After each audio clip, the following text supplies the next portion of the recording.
বাসা পাল্টানো যে কি পরিমাণ হ্যাসেল এটা তো আমরা সবাই জানি। আমার কাছে তো বাসা পাল্টানো একটা ছোটখাটো যুদ্ধ মনে হয়। যে পরিমাণ কষ্ট এক বাসা থেকে গুছিয়ে নিয়ে যেয়ে সবকিছু অন্য বাসায় নেওয়া, আবার সেগুলোকে সুন্দর করে গুছানো, ধোয়াধুয়ি, কত যে কাজ। এই তো আমি সব প্যাকেট করে নিয়েছি।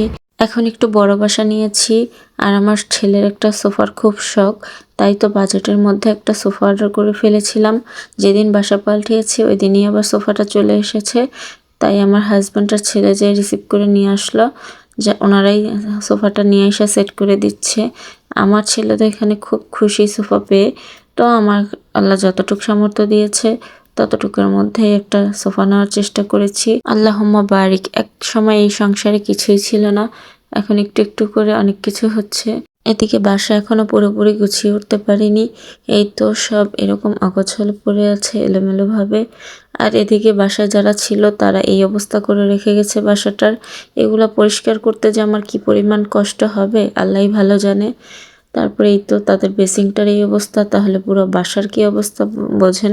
তো আগে তো আমরা এসে ঝাড়ু দিয়ে পুরো বাসাটা মুছে নিয়েছি, এখন রান্নাঘর পরিষ্কার করার পালা। তারপর বাথরুমের কথা আর নাই বলি। তো এই যে এই অবস্থা, এটাগুলোকে পরিষ্কার করে সুন্দর করে একেবারে ক্লিন করে ফেলবো। তো একটু সময় লাগবে, প্লাস শক্তিও লাগবে, অনেক কষ্ট হবে এগুলো পরিষ্কার করতে। তো সবারই উচিত যে বাসা ভাড়া থাকে সেটাকে নিজের মনে করে পরিষ্কার রাখা। তো তারপরে এই যে আমার ছেলে খুশিতে পুরো পাগল, কারণ সোফাটা ওর জন্যই নেওয়া হয়েছে। চেয়েছিলাম যে পরে টাকা পয়সা জমিয়ে একেবারে ভালোটা অর্ডার দিব, তো না, ও অনেক পাগল হয়ে গিয়েছে। বেশ কিছুদিন যাবত আবদার করছে একটা সোফার জন্য।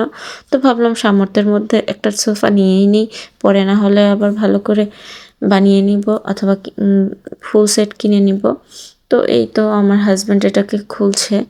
তো আরেক ভিডিওতে আমি সোফাটা দেখায় দিব। তো আজকে এই পর্যন্তই, আপনারা সবাই দোয়া করবেন। দেখা হবে নেক্সট ভিডিওতে। আল্লাহ হাফেজ।